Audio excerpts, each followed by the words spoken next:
السلام علیکم ورحمۃ اللہ وبرکاتہ۔ الحمد للہ نحمده ونستعینه ونستغفره ونؤمن به ونتوکل علیہ ونعوذ باللہ من شرور انفسنا ومن سیئات اعمالنا من يهده الله فلا مضل له ومن يضلله فلا هادي له وأشهد أن لا إله إلا الله وأشهد أن محمدا عبده ورسوله أما بعد فإن خير الحديث كتاب الله وخير الهدي هدي محمد صلى الله عليه وسلم وشر الأمور محدثاتها وكل محدثة بدعة وكل بدعة ضلالة وكل ضلالة في النار. قال الله تعالى في القرآن المجيد: أعوذ بالله من الشيطان الرجيم بسم الله الرحمن الرحيم شهر رمضان الذي أنزل فيه القرآن هدى للناس وبينات من الهدى والفرقان فمن شهد منكم الشهر فليصمه ومن كان مريضا أو على سفر فعدة من أيام أخر يريد الله بكم اليسر ولا يريد بكم العسر ولتكملوا العدة ولتكبروا الله على ما هداكم ولعلكم تشكرون. وقال النبي صلى الله عليه وسلم: من صام رمضان إيمانا واحتسابا غفر له ما تقدم من ذنبه. حضرات علماء کرام، قابل قدر دینی اور ملی بزرگوں، نوجوان دوستوں اور ساتھیوں، بڑا ہی خوش نصیب ہے وہ انسان جس کے گناہ جل جائیں۔ ایک انسان کی کھیتی جل جائے، گھر جل جائے، دکان جل جائے، یہ اس کے لیے بڑی مایوسی، محرومی اور بدقسمتی کی بات ہوگی۔ لیکن ایک انسان کا گناہ جل جائے، ایک انسان کے گناہ جھڑ جائیں، ایک انسان کے گناہ معاف ہو جائے، یہ اس کے لیے بڑی سعادت کی بات ہوگی، بڑی خوش نصیبی کی بات ہوگی۔ کیونکہ گناہ اور معاصی انسان کو بلند اور عارفہ مقام سے بہت نیچے گرا دیتے ہیں۔ وہ انسان جو اللہ کی نگاہ میں محبوب ہوتا ہے وہ مقبوض ہو جاتا ہے، جو اللہ کی نگاہ میں قریب ہوتا ہے وہ دور ہو جاتا ہے، محض اس بنیاد پر کہ انسان خطا کا مرتکب ہوتا ہے۔ لیکن میرے بھائیوں اور دوستوں، میں آپ کو یہ بتا دینا چاہتا ہوں کہ اللہ تبارک و تعالی نے اپنے فضل و انعام سے حضرت انسان کے لیے یہ موقع بھی رکھا ہے کہ انسان سے بشری تقاضے کے مطابق اگر کہیں چوک ہو جائے، کہیں غلطی ہو جائے، کہیں بھول ہو جائے، اور بھول ہونا ضروری بھی ہے۔ ہمارے باپ آدم نے غلطی کی، ہم سے بھی غلطی کا صدور ہوگا، انسانی فطرت و انسانی شریعت ہے یہ۔ لیکن غلطی کرنے کے بعد سب سے بڑی غلطی یہ ہے کہ انسان اس پر نادم نہ ہو، پشیمان نہ ہو، شرمندہ نہ ہو، توبہ کے لیے ہاتھ نہ اٹھائے۔ حضرت آدم سے غلطی ہوئی، ابلیس نے بھی غلطی کی، لیکن دونوں کی غلطی میں واضح فرق یہ تھا کہ حضرت آدم سے غلطی ہوئی تو فوراً ہی انہوں نے ہاتھ اٹھا دی اور فرمایا: ربنا ظلمنا انفسنا وان لم تغفر لنا وترحمنا لنكونن من الخاسرین، کہ الہ العالمین ہم سے غلطی ہو گئی، بھول ہو گئی، چوک ہو گئی، اور ہم انسان تھے، ہم شیطان کے دھوکے میں آ گئے، لیکن اگر تیری رحمت شامل حال نہ ہوگی، اگر تو ہمیں معاف نہ فرما دے گا تو ہم گھاٹا اٹھانے والے لوگوں میں سے ہو جائیں گے۔ میرے بھائیوں اور دوستوں، حضرت انسان کے لیے اللہ تبارک و تعالیٰ نے توبے کا دروازہ ہمیشہ کے لیے کھول رکھا ہے۔ اس کے لیے کوئی گھڑی اور کوئی وقت متعین نہیں۔ انسان جب بھی اللہ کی جناب میں دونوں ہاتھ کو اٹھا دے، اپنی پیشانی کو ٹیک دے، اللہ اس کی توبہ کو قبول فرما لیتا ہے۔ ہاں، اتنی بات ضرور میں آپ کو بتا دینا چاہتا ہوں کہ بعض اوقات ایسے ضرور ہیں کہ انسان اگر اس میں اپنے آپ کو پہچانے، رب کو پہچانے اور اپنی غلطی پر نادم اور شرمندہ ہو جائے تو اللہ تبارک و تعالی نہ صرف یہ کہ اس کے گناہ کو معاف کر دے گا، اللہ تبارک و تعالی نہ صرف یہ کہ اس کے گناہ کو بخش دے گا، بلکہ اس کا مقام اور مرتبہ بھی اللہ کی نگاہ میں بلند ہو جائے گا۔ میرا مقصد اس مبارک اور محترم مہینے کی طرف اشارہ کرنا ہے جو ان قریب اپنی تمام تر خوبیوں کے ساتھ، اپنی تمام تر برکتوں کے ساتھ چند ہی روز کے بعد آپ حضرات کے سروں پر سایہ فگن ہونے والا ہے۔ میرے بھائیوں اور دوستو، 1000 راتوں سے بہتر آپ کو مبارک رات بھی انشاءاللہ العزیز ملے گی، جس میں خدا کا آخری کلام انسانیت کے لیے اس روئے زمین پر سب سے بڑا انعام اور سب سے بڑے انعام کی شکل میں نازل ہوا۔ یقیناً یہ مبارک مہینہ اور اس مبارک مہینے کی آمد ہمارے لیے سعادت اور خوش بختی کی آمد ہوگی۔ یہ مہینہ اسلامی تقویم کا سب سے اہم اور مبارک مہینہ ہے۔ سال کے 12 مہینوں میں سے کوئی بھی مہینہ اس کی ہمسری اور برابری نہیں کر سکتا، اور نہ ہی قرآن مجید میں اور احادیث رسول میں کسی مہینے کے تعلق سے وہ فضائل وارد ہوئے ہیں جو اس ماہ مبارک کے سلسلے میں آئے ہیں۔ میری دعا ہے کہ بار الہ یہ آنے والا مہینہ ہمارے لیے خیر و برکت کا مہینہ بنا، اور اس مہینے کو ہمارے لیے بار بار لا، اور اس مہینے کی سینکڑوں بہاریں ہمیں دکھا، تاکہ ہم ذکر و تحمید کے ذریعہ، قیام اللیل کے ذریعہ، دن میں روزوں کے ذریعہ، شام میں روزے دار کو افطار کرانے کے ذریعہ تیری رحمت و مغفرت کے ہم مستحق اور حقدار بن جائیں۔ میرے بھائی اور بزرگوں، میں آپ سے اب ایک سوال کرنا چاہتا ہوں کہ رمضان المبارک کا یہ مہینہ سال میں ایک بار اور آپ کی زندگی میں نہ جانے کتنی بار آیا ہے۔ حسب عادت آپ نے اس مبارک اور محترم مہینے کی آمد پر آپ نے اپنی زبان سے خوشی کے کلمات بھی ادا کیے ہیں، اور اس مہینے کے رخصت ہونے پر آپ نے بڑی ہی مایوسی کے ساتھ آپ نے اس مبارک مہینے کو رخصت کیا ہے۔ لیکن میں پوچھنا چاہوں گا کہ کیا کبھی آپ نے اس مسئلے پر غور کیا کہ یہ مبارک مہینہ سال میں ایک بار اور آپ کی زندگی میں بار بار کیوں آ رہا ہے؟ یہ مبارک مہینہ آپ کو کیا درس دینے کے لیے آتا ہے؟ اس مبارک مہینے کے آنے اور جانے کی غرض و غایت کیا ہے؟ اس کا مقصد کیا ہے؟ یہ مہینہ آپ کو کیا درس دینے کے لیے آتا ہے؟ اس مبارک مہینے میں اللہ تبارک و تعالیٰ نے پورے طور پر پورے مہینے کا روزہ امت محمدیہ پر کیوں فرض قرار دیا، اور امت محمدیہ ہی پر نہیں بلکہ سابقہ امتوں کے لیے بھی یہ روزہ فرض تھا، اور ان کے ایمان کی نشانی کیوں سمجھی گئی؟ حضرت ابن عباس رضی اللہ تعالیٰ عنہ نے روزے کے منکر کے سلسلے میں امت کا اجماع نقل کیا ہے کہ اگر کوئی شخص اس کی فرضیت کا انکار کرتے تو وہ بالاجماع کافر ہو جائے گا۔ آخر اس کی حیثیت کیا ہے؟ میرے بھائیوں اور دوستو، میرا احساس ہے کہ اس حیثیت سے ہم نے اس مسئلے پر کبھی سنجیدگی کے ساتھ غور نہیں کیا۔ یہی وجہ ہے کہ رمضان کا مہینہ آتا ہے اور چلا جاتا ہے، لیکن ہمارے لیل و نہار میں کوئی تبدیلی نہیں آتی، ہمارے حالات جو کہ تو رہ جاتے ہیں۔ بلکہ معاملہ یہ ہے کہ ہم اس مبارک مہینے کو پا کر بھی ہم غفلت و بے پرواہی میں اس مہینے کو گزار دیتے ہیں، عصیان و تمرد میں اس مہینے کو گزار دیتے ہیں، لہو و لعب میں اس مہینے کو گزار دیتے ہیں، اور بے حیائی میں بھی اس مہینے کو گزار دیتے ہیں، اور رب کے غضب کے مستحق بن جاتے ہیں۔ اللہ کے رسول جناب محمد رسول اللہ صلی اللہ علیہ وسلم نے حدیث کے اندر ارشاد فرمایا، رغم عنف امرئ دخل علیہ شہر رمضان ثم خرج ولم یغفر له فادخلہ النار،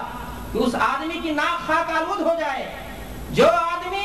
اس محترم مہینے کو پانے کے باوجود بھی رب کی بندگی کر کے، عبادت کر کے، مختلف نیکیوں کا کام کر کے اپنے رب کو راضی اور خوش نہ کر لے،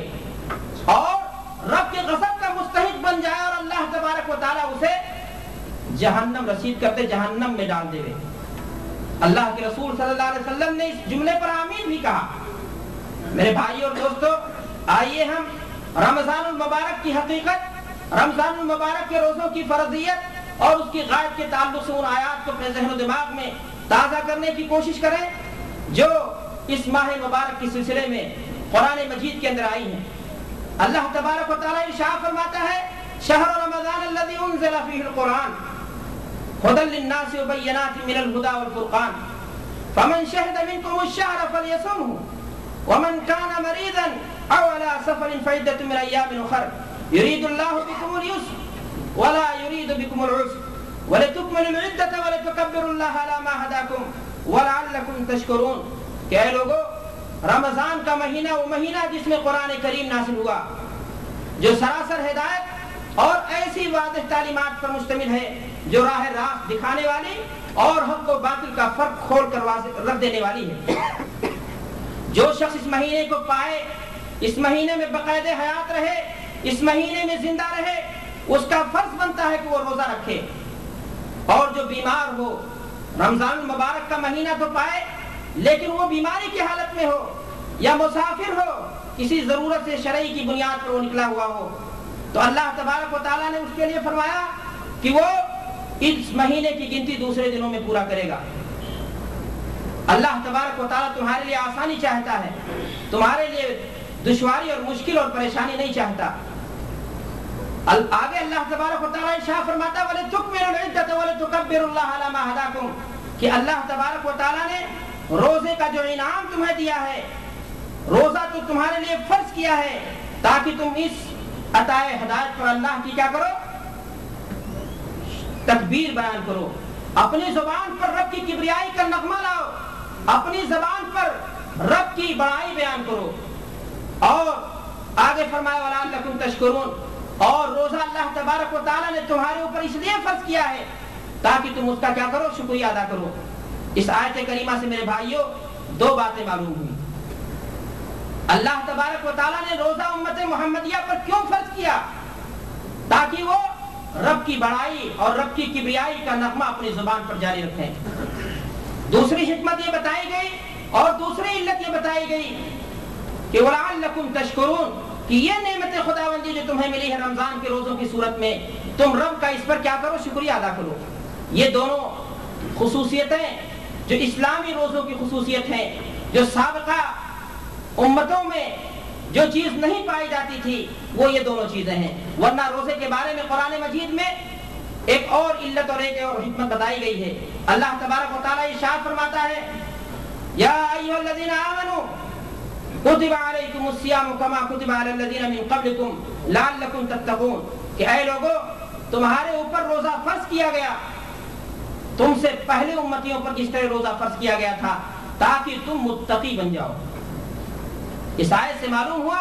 کہ روزے کی ایک حکمت اور روزے کی ایک غرض و غایت اور روزے کا ایک مقصد یہ ہے کہ روزے کا مہینہ جب آئے اور بندہ اللہ کی جناب میں روزہ اور دیگر اعمال کو پیش کرے تو اس کے ذریعہ سے اسے تقوی حاصل ہو جائے۔ میرے دوستوں اور بزرگوں میں یہاں یہ بتا دینا چاہتا ہوں کہ اللہ تبارک و تعالیٰ نے یہاں ایک بات اور بتائی اس آیت کریمہ میں کہ روزہ یہ شریعت اسلامیہ میں صرف نہیں فرض کیا گیا بلکہ ملت اسلامیہ سے پہلے جو ما سبق کی امتیں تھیں ان پر بھی اللہ تبارک و تعالیٰ نے روزے کو کیا کیا تھا، فرض قرار دیا تھا۔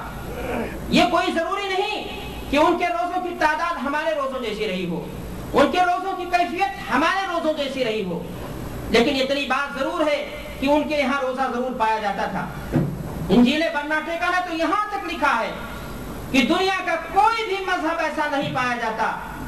دنیا کا کوئی بھی مذہب ایسا نہیں ملے گا جس میں روزہ موجود نہ ہو۔ تو روزہ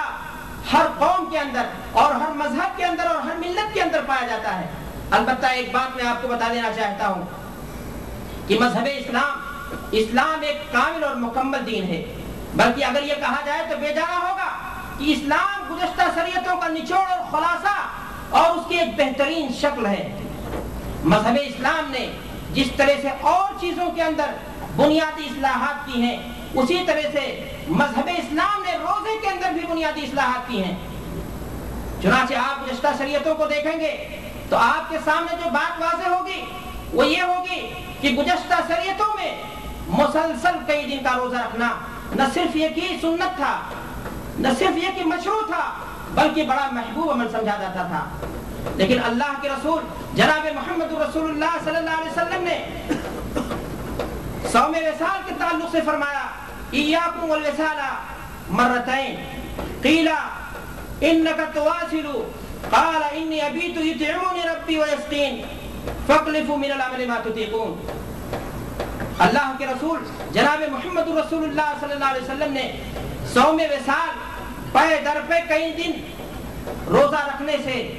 ایک ہی سحری کے ساتھ اللہ کے رسول صلی اللہ علیہ وسلم نے منع فرمایا ہے۔ آپ نے فرمایا کہ ایسا عمل یہ عبادت نہیں ہوگا، بلکہ انسان کو چاہیے کہ اپنے نفس کو اتنی چیز کا مکلف کرے جتنے کہ اس کے اندر طاقت ہو، جتنی اس کے اندر گنجائش ہو۔ صحابہ کیا کہ اللہ کے رسول آپ تو صوم وصال رکھتے ہیں، ہمیں کیوں منع کرتے ہیں؟ تو آپ نے اس کی علت بتا دی۔ آپ نے فرمایا کہ میں سوتا ہوں اور میرا رب مجھے کھلاتا ہے، میرا رب مجھے پلاتا ہے، تمہارے اندر اس چیز کی طاقت نہیں ہے۔ تو یہ تھا معاملہ میرے دوستو کہ شریعت اسلامیہ نے روزے کے اندر ایک بنیادی اصلاح کی۔ شریعت اسلامیہ نے روزے کے اندر اور بھی بنیادی اصلاحات کی ہیں۔ مثال کے طور پر گزشتہ شریعتوں میں آدمی حالت سفر بھی روزہ رکھنے پر مجبور ہوتا تھا۔ آدمی اگر کسی کے گھر مہمان بن کر کے آئے تو اس کے لیے بھی روزہ رکھنا ضروری تھا۔ اسی طرح سے آدمی مریض ہو اس کے لیے بھی روزہ رکھنا ضروری تھا، لیکن شریعت اسلامیہ نے صاف لفظوں میں فرما دیا ومن کان مریضا او علی سفر فعدۃ من ایام اخر، کہ اگر کوئی شخص مرض کی حالت سے دوچار ہو جائے، رمضان کا مہینہ تو آیا، رمضان کا مہینہ تو وہ پایا، لیکن رمضان کے مہینے میں اچانک اس کی طبیعت خراب ہو گئی، تو ایسی صورت میں اس کے لیے گنجائش ہے، یا وہ کسی ضرورت شرعی کی بنیاد پر اپنے گھر سے اپنا پاؤں باہر نکال لیا، سفر پر نکل پڑا، تو اس کے لیے اس بات کی گنجائش ہے کہ وہ دوسرے دنوں میں ان گنتیوں کو پورا کر دے۔ میرے بھائی اور دوستو، یہ بہت بڑی نعمت ہے شریعت اسلامیہ میں جو روزے کے تعلق سے اصلاح کے طور پر آئی ہے۔ اسی طرح اللہ کے رسول جناب محمد رسول اللہ صلی اللہ علیہ وسلم نے حاملہ عورت جو پیٹ میں بچے کو رکھے ہوئے ہو اور اسی طرح سے دودھ پلانے والی عورت کے تعلق سے فرمایا کہ اگر اس کے بچے کو نقصان پہنچنے کا خوف ہو تو وہ بھی ان دنوں میں روزہ نہیں رکھے گی، بلکہ دوسرے دنوں میں ان روزوں کی قضا کر دے گی۔ تو میرے بھائی اور دوستو، میں عرض یہ کر رہا تھا کہ شریعت اسلامیہ نے روزے کے اندر بہت ہی اچھے انداز سے اصلاحات کی ہیں۔ اللہ کے رسول جناب محمد رسول اللہ صلی اللہ علیہ وسلم نے صرف اتنے ہی پر منحصر نہیں معاملہ آپ کا، صرف اتنے ہی پر آپ کی گفتگو منحصر نہیں ہوئی، بلکہ آپ کو معلوم ہونا چاہیے کہ شریعت اسلامیہ نے ظاہری زیب و زینت کے لیے، غسل کرنے کے لیے، سر میں تیل لگانے کے لیے، آنکھوں میں سرما لگانے کے لیے، جسم میں تیل لگانے کے لیے اور دیگر چیزوں کی اجازت دے دی جو زینت کے طور پر استعمال ہوتی ہیں، جبکہ گزشتہ شریعتوں میں ان چیزوں کی بھی مناہی تھی۔ اسلام نے، مذہب اسلام نے روزے کی اس حقیقت کی طرف زور دیا ہے، چہرہ بنانے کی تعلیم نہیں دی، بلکہ اس حقیقت کی طرف زور دیا جس حقیقت کو قرآن مجید نے ان لفظوں میں فرمایا لعلکم تتقون، کہ لوگوں مقصود ہے کہ تم روزہ رکھنے کے بعد تمہاری زندگی کے اندر تقویٰ ہو، تمہارا آئینہ قلب صاف ہو جائے، تمہارا باطن جو ہے صاف ہو جائے، تمہارے نفس کی گندگی کیا ہو جائے، دور ہو جائے۔ میرے بھائی اور دوستو، تقویٰ کہتے کسے ہیں؟ کیا تقویٰ کسی عبادت، مخصوص عبادت کا نام ہے؟ مخصوص وضع اور قطع بنا لینے کا نام ہے؟ جس طرح آج کے دور میں بہت سارے بہروپیے اسلام کے نام پر آپ کو نظر آ جائیں گے۔ نہ تو کسی مخصوص عمل کا نام ہے تقویٰ، اور نہ مخصوص وضع قطع بنا لینے کا نام ہے تقویٰ۔ تقویٰ نام ہے میرے بھائیوں جسمانی طور پر، نفسانی طور پر، دنیاوی لذائذ سے، خواہشات سے جسم اور روح کو محفوظ رکھنے کا۔ حضرت عمر رضی اللہ تعالیٰ عنہ سے ایک مرتبہ جب کسی نے تقوی سے متعلق پوچھا، دریافت کیا کہ تقوی کیا ہے، تو آپ نے بڑے پیارے انداز میں فرمایا تھا کہ انسان اپنے دامن کو سمیٹ کر کے خاردار راہوں سے بچتے بچاتے ہوئے گزر جائے اور اس کا دامن کہیں نہ الجھے، یہی تقویٰ ہے۔ ایک انسان، ایک مسلمان اس دنیاوی زندگی کے اندر اپنی زندگی کو اسی طرح سے گزار کر چلا جائے، کن فی الدنیا کانک غریب و عابر سبیل، کہ دنیا میں مسافرت کے انداز سے زندگی گزار کر انسان اپنے دامن کو خاردار کانٹوں سے، غلطیوں سے، معصیت سے، گناہوں سے بچاتے ہوئے چلا جائے۔ میرے بھائیوں، یہی تقویٰ ہے۔ انسان کے اندر جب روزہ رکھے گا اور اللہ کی اطاعت و بندگی میں اپنے آپ کو دے دے گا تو روحانیت کی صفت پیدا ہوگی۔ اگر کوئی انسان روزہ رکھتا ہے، روزہ رکھنے کے بعد روحانیت کی ایک کیفیت اس کے اندر یہ پیدا ہوتی ہے تو سمجھ لینا چاہیے کہ اس کا روزہ اللہ کی بارگاہ میں مقبول ہے۔ اللہ کے رسول جناب محمد رسول اللہ صلی اللہ علیہ وسلم کے بارے میں ایک حدیث آتی ہے، آپ نے حاتم طائی اور دیگر لوگوں کے سخاوت کے واقعات تو بہت سنے ہوں گے، لیکن آئیے آپ کو سخاوت کا حقیقی واقعہ سناؤں۔ اللہ کے رسول جناب محمد رسول اللہ صلی اللہ علیہ وسلم رمضان کے علاوہ مہینے میں بھی بڑے سخی تھے، بڑے آپ کے اندر کرم نوازی تھی، آپ مہمان نواز تھے، لیکن رمضان کا مہینہ آتا تھا، آپ رمضان کا روزہ رکھتے تھے تو آپ کی کیفیت مزید بدل جاتی تھی۔ چنانچہ حدیث میں آتا ہے اللہ کے رسول جناب محمد رسول اللہ صلی اللہ علیہ وسلم ارشاد فرماتے ہیں کان رسول اللہ صلی اللہ علیہ وسلم اجود الناس بالخير وكان اجود ما يكون في رمضان كان جبريل يلقاه كل ليلة في رمضان يعرض عليه النبي صلى الله عليه وسلم القرآن فإذا لقيه جبريل كان اجود بالخير من الريح المرسلة۔ کہ اللہ کے رسول جناب محمد رسول اللہ صلی اللہ علیہ وسلم آپ بہت زیادہ بھلائی کرنے والے تھے، بہت زیادہ سخی اور فیاض تھے، لیکن جب رمضان کا مہینہ آتا تھا تو آپ کی سخاوت اور زیادہ بڑھ جاتی تھی۔ آپ کی سخاوت کے پڑھنے کا انداز راوی نے بتایا کہ جس طرح تیز و تند ہوا چلتی ہے، اللہ کے رسول جناب محمد رسول اللہ صلی اللہ علیہ وسلم رمضان کے مہینے میں آپ کی سخاوت اسی طرح سے تیز و تند ہوا سے بھی زیادہ بڑھ کر کے جاتی تھی۔ میرے بھائی اور دوستو، ہم اللہ کے رسول صلی اللہ علیہ وسلم کی متبع اور دائی ہیں، آپ کے نقش قدم پر چلنے کے دعوے دار ہیں۔ رمضان کا یہ مبارک مہینہ جو ہمارے سامنے آ رہا ہے، ہمارا بھی اخلاقی فرض ہونا چاہیے، ہماری بھی ذمہ داری ہوگی کہ ہم نیکی کے کام میں، سخاوت و فیاضی میں، خیرات و صدقات میں بڑھ چڑھ کر کے حصہ لیں اور اللہ کے رسول صلی اللہ علیہ وسلم کے نقش قدم کی پیروی کرنے کی کوشش کریں۔ یقیناً اگر یہ کیفیت ہمارے اندر پیدا ہو جائے گی تو روزے کا جو حقیقی مفہوم ہے، روزے کا جو حقیقی مقصد ہے تقویٰ، وہ تقویٰ آپ کے اندر پیدا ہو جائے گا۔ اللہ کے رسول جناب محمد رسول اللہ صلی اللہ علیہ وسلم نے رمضان کے روزوں کی فضیلت ایک حدیث میں بیان فرماتے ہوئے آپ نے بیان فرمایا کل عمل ابن آدم یضاعف الحسنۃ بعشر امثالها الى 700 ضعف قال الله تعالى الا الصوم فانه لي وانا اجزي به يدعو شهوته وطعامه من اجلي۔ اللہ کے رسول جناب محمد رسول اللہ صلی اللہ علیہ وسلم ارشاد فرماتے ہیں کہ آدم کی اولاد کا ہر عمل یہ بڑھا کر کے دیا جاتا ہے، اس کی بھلائی اور نیکی ایک کے بدلے 10، بلکہ رمضان کی حالت میں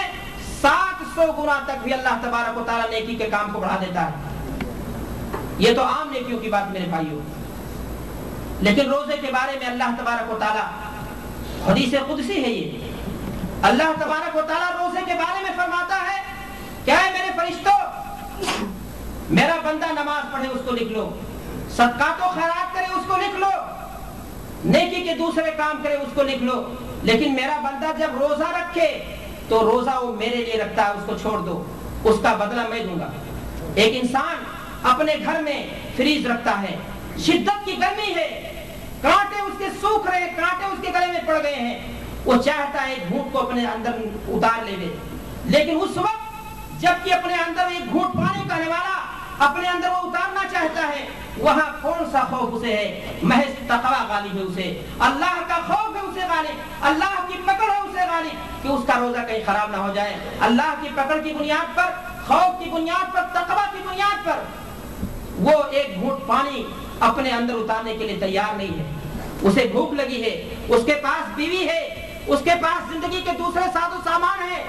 لیکن وہ ساری چیزیں جو دن میں حرام کر دی گئی ہیں، ان ساری چیزوں سے انسان جبکہ اپنے گھر کے اندر محصور ہے، کوئی نہیں دیکھ سکتا، باہر جا کر کے وہ اپنی شکل و صورت بنا سکتا ہے، لوگوں کے سامنے ظاہر کر سکتا ہے کہ میں بڑے اچھے انداز سے روزے سے ہوں، لیکن اندر گھر کے اندر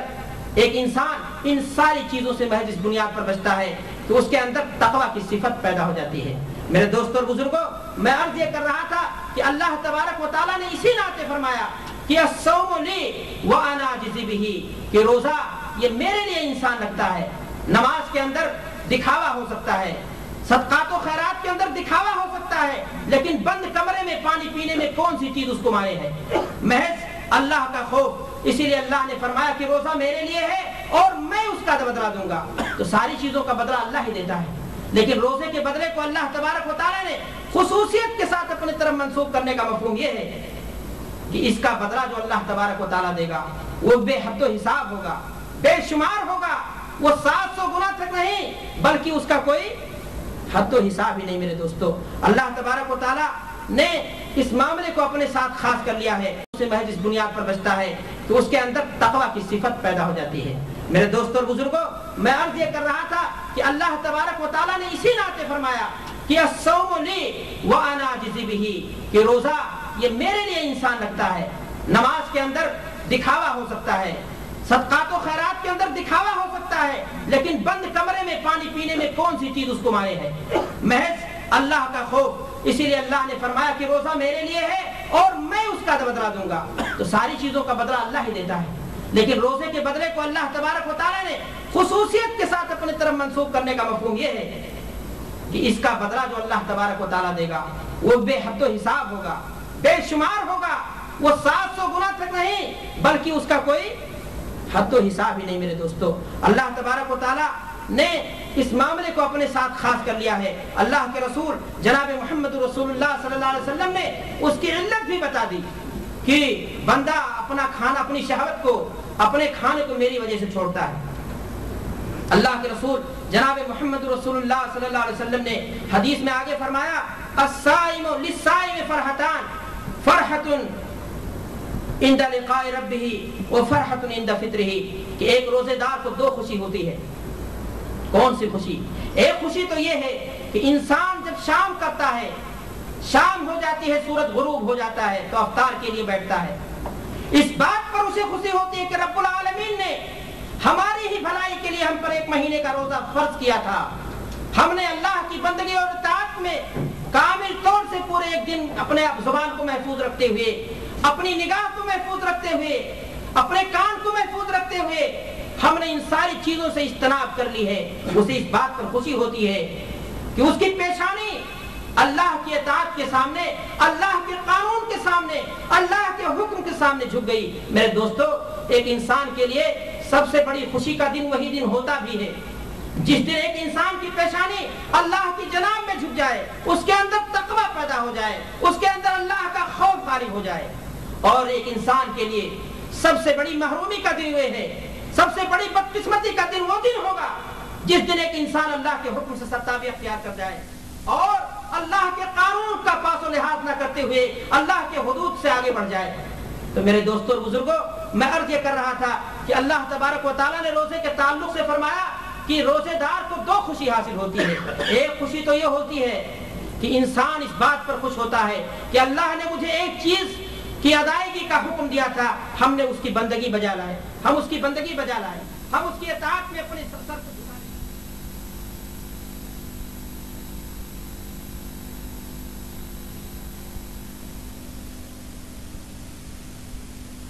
ان ساری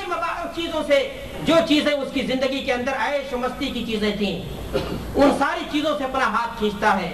تو اس لیے کھینچتا ہے کہ اللہ کا خوف اس کو غالب ہے۔ تو اللہ تبارک و تعالیٰ سے جب بندہ ملاقات کرے گا تو اللہ تبارک و تعالیٰ اسے انعامات و اکرام سے نواز دے گا۔ میرے بھائیوں اور دوستو، اللہ کے رسول صلی اللہ علیہ وسلم نے حدیث میں آگے فرمایا وَلَخَلُوفُ فَمِ الصَّائِمِ أَطْيَبُ عِندَ اللَّهِ مِن رِيحِ الْمِسْكِ، کہ ایک انسان جب دن بھر بھوکا رہتا ہے، اس کا معدہ خالی ہو جاتا ہے، اس کی آنکھ سے ایک آواز اٹھتی ہے اور اس کے منہ سے جو بو آتی ہے وہ سونگھنے میں تو ایک انسان کو ناپسند سی لگتی ہوگی، لیکن آپ اس بات کو سوچئے کہ وہ بو کس بنیاد پر آتی ہے؟ اللہ کی اطاعت و بندگی میں آتی ہے، اللہ کو خوش کرنے کے لیے آتی ہے۔ اللہ کو وہ بو جو آپ اگر کسی انسان کے سامنے آپ کی وہ بو نکلے تو وہ ناپسند کرے گا، لیکن اللہ تبارک و تعالیٰ اس چیز کو جو ہے مجھ اس کی خوشبو سے بھی زیادہ پسند فرماتا ہے۔ غور کرنے کا مقام میرے دوستو، کیا روزے کی حالت میں آپ کے منہ سے نکلنے والی بو جب اتنے محبوب اللہ کی نگاہ میں ہے تو آپ کا یہ عمل کتنا محبوب ہوگا اللہ کی نگاہ میں۔ میرے بھائیوں اور دوستو، اللہ کے رسول جناب محمد رسول اللہ صلی اللہ علیہ وسلم نے حدیث میں آگے بڑے کام کی بات فرمائی ہے۔ آپ نے فرمایا وَالصِّيَامُ جُنَّةٌ، اے لوگو روزہ یہ ڈھال ہے، ڈھال، روزہ یہ ڈھال ہے، روزہ انسان کو برائی سے بچائے گا، روزہ انسان کو غلطی سے بچائے گا، روزہ انسان کو اس بات سے بچائے گا